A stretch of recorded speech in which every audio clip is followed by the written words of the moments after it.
হ্যাঁ, পাকোড়া খেতে আমরা সবাই ভালোবাসি। আর সেই পাকোড়াটা হয় যদি বাঁধাকপির পাকোড়া, তাহলে তো জমেই গেল। দেখুন। গুড আফটারনুন বন্ধুরা, আজকে আমি বানাবো বাঁধাকপির পাকোড়া। প্রথমে দেখুন, বাঁধাকপিটা কুচিয়ে নিলাম, নিয়ে এটাকে ধুয়ে রেখে দিয়েছি। এবার আমি এতে লঙ্কা, জিরা গুঁড়ো, ধনে গুঁড়ো, হলুদ গুঁড়ো, লবণ দিয়ে এটাকে মাখিয়ে নিলাম।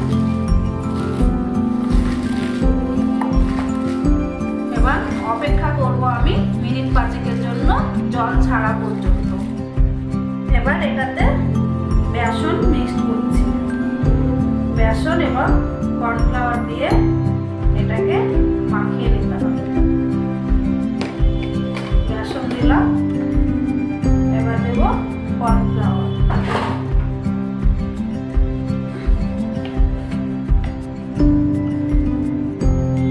এক চামচ কর্নফ্লাওয়ার দিলাম। এবার এটাকে মিক্সড করে দেব।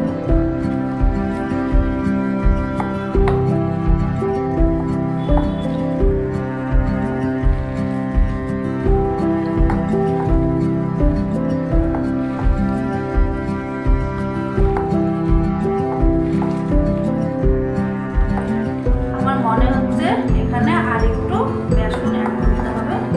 আমি তাই আর একটু বেসন অ্যাড করে মিক্সড করে নেব।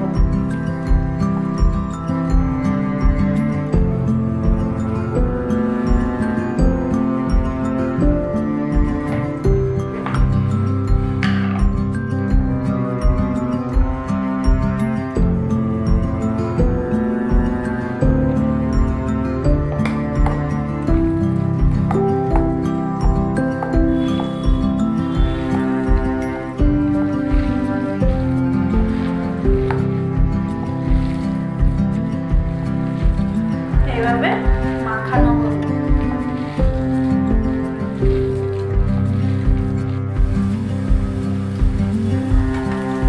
পাকোড়াগুলো এপিট এপিট করে ভেজে নিতে হবে। উল্টিয়ে দিলাম। দেখুন, আমি থালার উপরে একটা টিস্যু পেপার নিয়েছি। এই টিস্যু পেপারের উপরে আমি পাকোড়াগুলো রাখবো, কারণ টিস্যু পেপারের উপরে পাকোড়াগুলো রাখলে পাকোড়ায় যে এক্সট্রা তেল থাকে সেই তেলটা চুষে নেবে।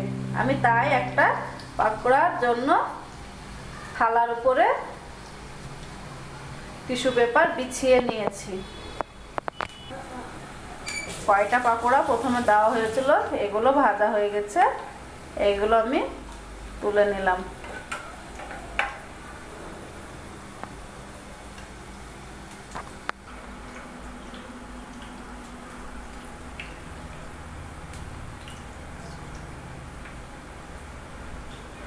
চুলার আঁচটা দেখুন, আমার মিডিয়ামের থেকে লো হিটে আছে।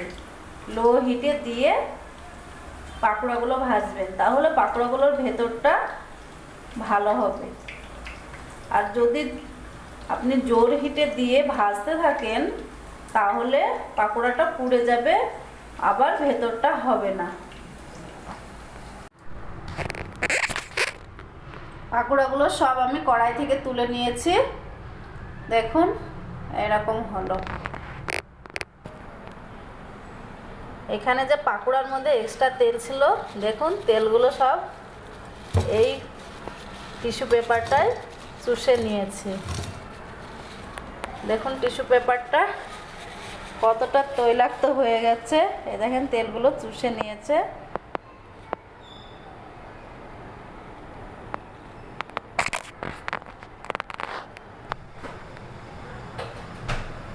দেখুন, এবার এটা আমি সার্ভ করব টমেটো কেচাপ দিয়ে।